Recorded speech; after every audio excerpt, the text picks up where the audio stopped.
pabandyta buvo išeiti vienam nukreipti.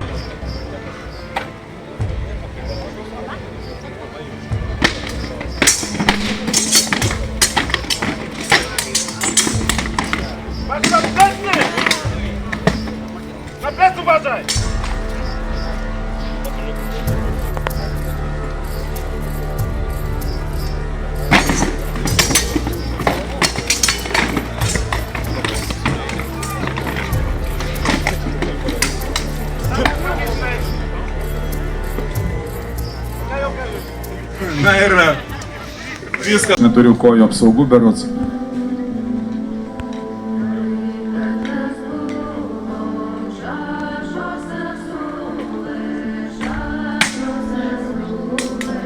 Na, Vinland kovotojas. Lenkas lenka, aišku, ant tų pačių taisyklių jie pripratę gyventi ir judėti.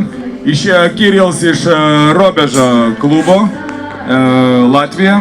Latvija prieš Lenkiją.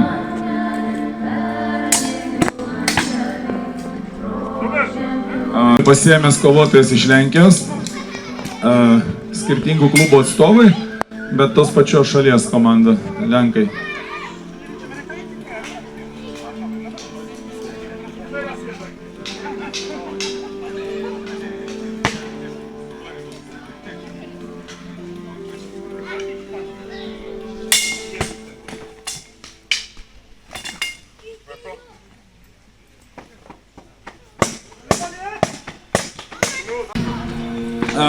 Priešų arba draugų blaškymasis,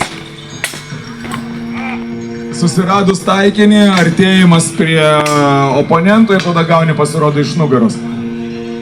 Ir kada jau mažėja priešininkų, jau yra lengviau sukovoti. Va, pavyzdžiui, 2 Lenkai sugalvojo padaryti tandemą, prieš 3 Lenkai vieną lietuvį pradžioje iškirsti, o tada jau tarpus... Lenkas išdavė kolegą savo, liko 2. Na ir ką, negarbės ratą pasirodo laimėjo kovotojas iš Vinland grupės Otar. Dėkui kovotojams, tai dar kartą šitos kovos mums padėjo prisiminti Apoliai vykusias kovas, Apoliai.